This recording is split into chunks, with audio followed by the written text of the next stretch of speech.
contre une personne qui apprend et qui ne met pas en pratique sa science, qu'il ou elle sache que cette science sera un argument contre lui le jour du jugement et que finalement il ressemble à Satan qui n'a pas profité de sa science et à ceux qu'Allah a maudits dans le Coran qui font partie des pires des créatures, qui se sont enorgueillis. Toute personne qui ne pratique pas sa science, finalement, Allah tabaraka wa ta'ala parle de ces gens qui ont un bagage religieux mais qui ne la mettent pas en pratique. Il dit ils sont pareils à l'âne qui porte des livres. À quel moment un âne qui porte des livres profite de ces livres? Il n'en profite pas.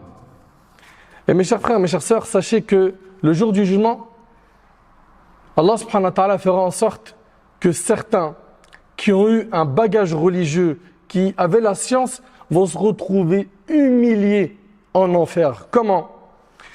Usama ibn Zayd ibn Haritha radiyallahu anhu relate que le prophète alayhi salatu wassalam a dit: le jour de la résurrection, on amènera un homme que l'on jettera en enfer. Ses entrailles lui sortiront du ventre et il tournera autour comme le fait un âne autour d'une meule.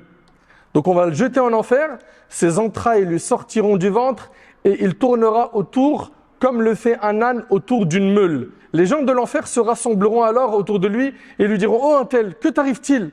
N'ordonnais-tu pas le bien? Tu étais celui qui ordonnait le bien. N'interdisais-tu pas le mal? Si, dira-t-il, j'ordonne le bien sans le faire moi-même. Et j'interdisais le mal tout en le faisant, rapporté par Bukhari et Muslim. Voilà ce qui attend ceux et celles qui appellent Allah tabaraka wa ta'ala sans mettre en pratique ce à quoi ils appellent. Faisons attention, l'affaire est grave. Allah tabaraka wa ta'ala a blâmé des égarés dans le Coran en disant: Ata'muruna an-nasa bil birr wa tansawna anfusakum wa antum tatluna al-kitab afala ta'qilun. Commanderez-vous aux gens de faire le bien et vous oubliez vous-même de le faire alors que vous récitez le livre?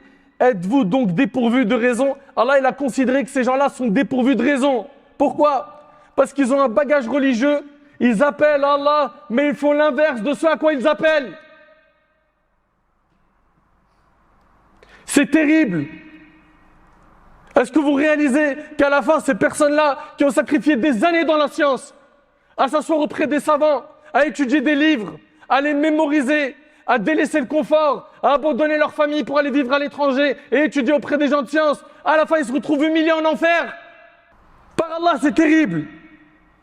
Et Allah tabaraka wa ta'ala a dit: Ya ayyuhalladhina amanu lima taquluna ma la taf'alun kabura maqtan 'inda Allahi an taqulu ma la taf'alun. Ô vous qui avez cru, pourquoi dites-vous ce que vous ne faites pas? C'est une grande abomination auprès d'Allah que de dire ce que vous ne faites pas. Et Allah tabaraka wa ta'ala, en parlant du prophète Shu'aib alayhi salam, il nous relate qu'il a dit: وَمَا أُرِيدُ أَنْ أُخَالِفَكُمْ إِلَى مَا أَنْهَاكُمْ عَنْهُ.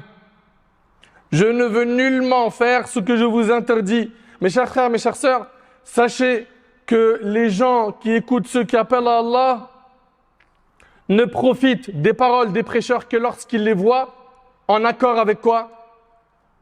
Avec ce qu'ils disent dans leur mise en pratique. Mais si une personne appelle à Allah subhanahu wa ta'ala, il fait l'inverse de ce à quoi il appelle, il ne touche pas les cœurs, il n'atteint pas son objectif. Et les gens ne lui accordent pas d'importance.